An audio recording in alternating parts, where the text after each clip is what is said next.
Louis, quand vous irez, dans un de vos voyages, voir Bordeaux, Pau, Bayonne et ses charmants rivages, Toulouse la romaine où, dans des jours meilleurs, j'ai cueilli tout enfant la poésie en fleurs, passez par Blois. Et là, bien volontiers sans doute, laissez dans le logis vos compagnons de route. Et tandis qu'ils joueront, y riront ou dormiront, vous, avec vos pensées qui osent votre front, montez à travers Blois cet escalier de rue que n'inonde jamais la Loire au temps des crues. Laissez là le château, quoique sombre et puissant, quoiqu'il ait à la face une tache de sang. Admirez en passant cette tour octogone qui fait à ses 8 pans hurler une gorgone. Mais passez. Et sortis de la ville, au midi, cherchez un tertre vert, circulaire, arrondi, que surmonte un grand arbre, à noyer, ce me semble, comme au civier d'un casque une plume qui tremble. Vous le reconnaîtrez, ami, car, tout rêvant, vous l'aurez vu de loin sans doute en arrivant. Sur le tertre monté, que la plaine bleuâtre, que la ville étagée en long amphithéâtre, que l'église ou la Loire et ses voiles au vent, et ses 1000 archipels plus que ses flots mouvants, et de Chambord là-bas, au loin, les centourelles, ne fassent pas voler votre pensée entre elles. Ne levez pas vos yeux si haut que l'horizon. Regardez à vos pieds. Louis, cette maison qu'on voit, bâtie en pierre et d'ardoises couvertes, blanche et carrée, au bas de la colline verte, et qui, fermée à peine aux regards étrangers, s'épanouit charmante entre ces deux vergers, c'est là, regardez bien, c'est le toit de mon père. C'est ici qu'il s'en vint dormir après la guerre, celui que tant de fois mes vers vous ont nommé, que vous n'avez pas vu, qui vous aurait aimé. Alors, ô mon ami, plein d'une extase amère, pensez pieusement, d'abord à votre mère et puis à votre sœur, et dites, notre ami ne reverra jamais son vieux père endormi. Hélas, il a perdu cette sainte défense qui protège la vie encore après l'enfance. Ce pilote prudent, qui pour dompter le flot, prête une expérience aux jeunes matelots. Plus de père pour lui, plus rien qu'une mémoire, plus d'auguste vieillesse à couronner de gloire, plus de récits guerriers, plus de beaux cheveux blancs à faire caresser par les petits enfants. Hélas, il a perdu la moitié de sa vie, l'orgueil de faire voir à la foule ravie son père, un vétéran, un général ancien.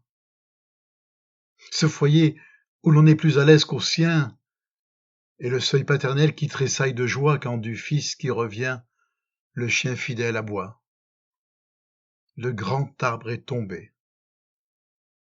Resté seul au vallon, l'arbuste est désormais à nu sous l'aquilon.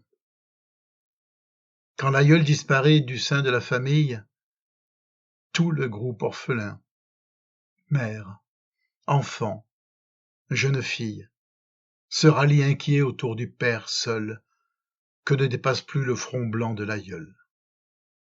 C'est son tour maintenant. Du soleil, de la pluie, on s'abrite à son ombre, à sa tige on s'appuie. C'est à lui de veiller, d'enseigner, de souffrir, de travailler pour tous, d'agir et de mourir. Voilà que va bientôt sur sa tête vieillie descendre la sagesse austère et recueillie. Voilà que ces beaux ans s'envolent tour à tour.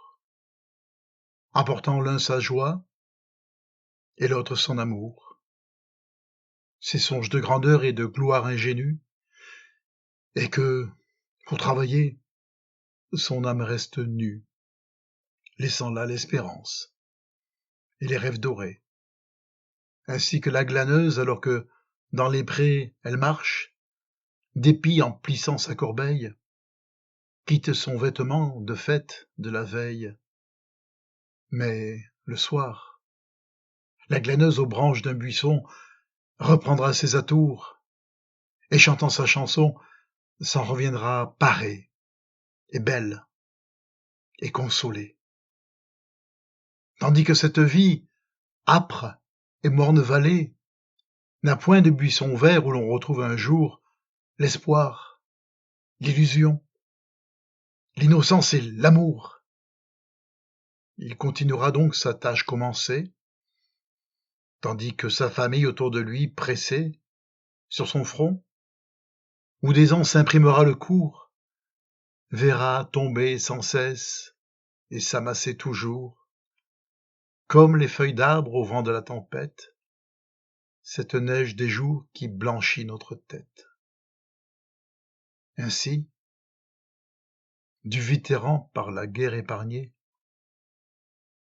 rien ne reste à son fils, muet et résigné, qu'un tombeau vide. Et toi, la maison orpheline qu'on voit blanche et carrée au bas de la colline, gardant, comme un parfum dans le vase resté, un air du bienvenu et d'hospitalité. Un sépulcre à Paris, de pierre ou de porphyre, qu'importe, les tombeaux des aigles de l'Empire sont auprès. Ils sont là, tous ces vieux généraux morts un jour de victoire en antiques héros, ou, regrettant peut-être, et canons et mitrailles, tombés à la tribune, autre champ de bataille, ses fils ont déposé sa cendre auprès des leurs, afin qu'en l'autre monde, heureux pour les meilleurs, il puisse converser avec ses frères d'armes. Car sans doute ses chefs, pleurés de tant de larmes, ont là-bas une tente. Ils y viennent le soir parler de guerre, au loin, dans l'ombre. Ils peuvent voir flotter de l'ennemi les enseignes rivales, et l'empereur, au fond, passe par intervalles. Une maison à Blois, riante, quoique en deuil, élégante et petite avec un lierre au seuil, et qui a fait soupirer le voyageur d'envie comme un charmant asile à reposer sa vie, tant sa neuve façade a de fraîches couleurs, tant son front est caché dans l'herbe et dans les fleurs. Maison, sépulcre, hélas, pour retrouver quelque ombre de ce père parti sur le navire sombre. Où faut-il que le fils aille égarer ses pas? Maison, tu ne l'as plus. Tombeau, tu ne l'as pas.